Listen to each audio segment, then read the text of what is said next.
मुख्यमंत्री एकनाथ शिंदेंकडून सभांचा सपाटा सुरू आहे। आज पालघर, कल्याण, उल्हासनगर, अंबरनाथमध्ये मुख्यमंत्री एकनाथ शिंदे हे प्रचार करणार आहेत। बालेकिल्ल्यावर एकनाथ शिंदेंचं विशेष लक्ष असल्याचं पाहायला मिळतंय। तर पालघरमध्ये सभेची तयारी सुरू असून त्याचा आढावा घेतलाय आमचे प्रतिनिधी जितेंद्र पाटलांनी।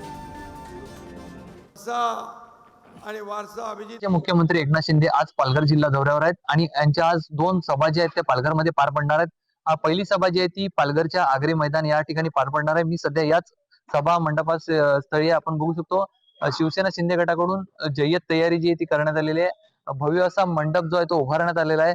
तर बाजूलाच बघितलं तर साधारणतः 5000 कार्यकर्ते बसतील इतकी आसन व्यवस्था जी आहे ती करण्यात आलेली आहे। आज पालघरचे शिवसेना शिंदे गटाचे उमेदवार राजेंद्र गावित यांच्या प्रचाराची प्रचार सभा जी आहे ती या ठिकाणी पार पडणार आहे। तर दुसरी सभा मनोर येथील हातनदी मैदानावर होणार आहे आणि बोईसरचे जे उमेदवार विलास तरे त्यांच्यासाठी मनोर या ठिकाणी जी आहे ती सभा आयोजित करण्यात आलेली आहे। एकंदरीत बघितलं तर बोईसरमध्ये तिरंगी लढत होण्याची शक्यता आहे। बहुजन विकास आघाडी, उद्धव बाळासाहेब ठाकरे गट आणि शिंदे गट हे तिरंगी लढत जी ती होणार आहे। तर पालघरचा विचार केला तर दोन्ही शिवसेना आपल्याला आमने सामने आलेला पाहायला मिळत आहेत।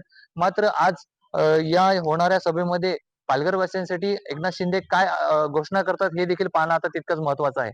पुढारी न्यूज साठी जितेंद्र पाटील, पालघर।